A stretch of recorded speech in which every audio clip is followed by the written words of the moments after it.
Supreme court versus election commission और versus पार्लियामान जो चल रही है स्पेशल सीट्स पर स्पीकर ने भी ख़त लिखा और फिर बताया जा रहा है कि कुछ पार्लियामानी लीडर्स ने भी स्पीकर को ख़त लिखा है कि वो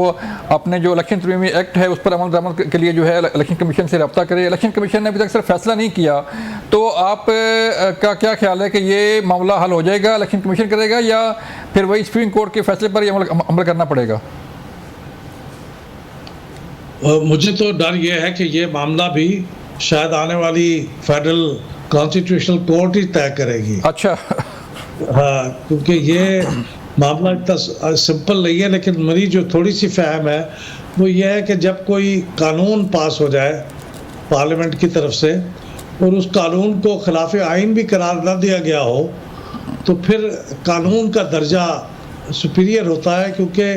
अदालतें तो कानून के दायरे के अंदर रह के काम करती हैं जी। लेकिन इसके बारे में ज़्यादा तो माहिरीन कानून ही कुछ कह सकते हैं, उनके ऊपर भी इत्तफाक राय नहीं है। उनमें से भी कुछ एक बात कहते हैं, कोई दूसरी बात कहते हैं। लेकिन एक मुतनाज़ा बात हो गई है और इस तनाज़े से फ़ायदा उठाते हुए मेरे ख्याल में इलेक्शन कमीशन ने भी इसके ऊपर अमल दरामद नहीं किया और कौमी असम्बली ने भी उसके ऊपर अपनी सीटों की डिस्ट्रीब्यूशन को पुराने जो सिस्टम था उसके मुताबिक कर दिया है। तो सर, ये जो कहा जा रहा है कि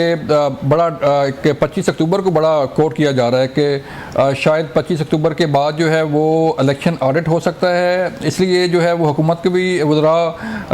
को टेंशन है और वज़ीर दिफा भी कई दफ़ा कह चुके हैं कि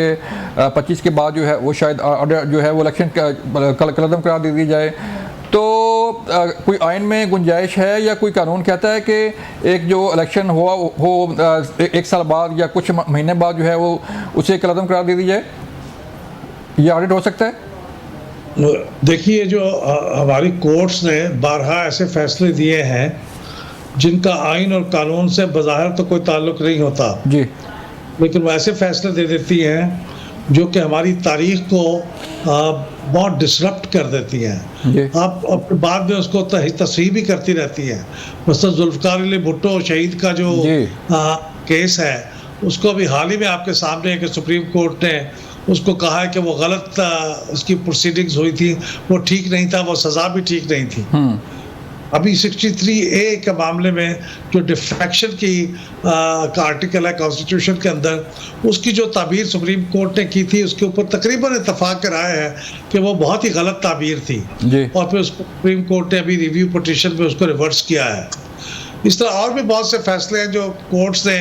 वो स्टील मिल का केस हो, रेकोडिक का केस हो, जिसने पाकिस्तान को बड़ी मुश्किलात में डाला है। तो एक कोर्ट में महसूस करता हूँ कि बाज़-औक़ात अपने दायरा-कार से बाहर निकल के या तो पॉलिटिकल कंसिडरेशंस की बुना पे या कुछ और कंसिडरेशंस की बुना पे ऐसे फैसले करती हैं जो आइन और कानून के दायरा-कार से बाहर जाके होता है। अभी इसके ऊपर बहस चल रही है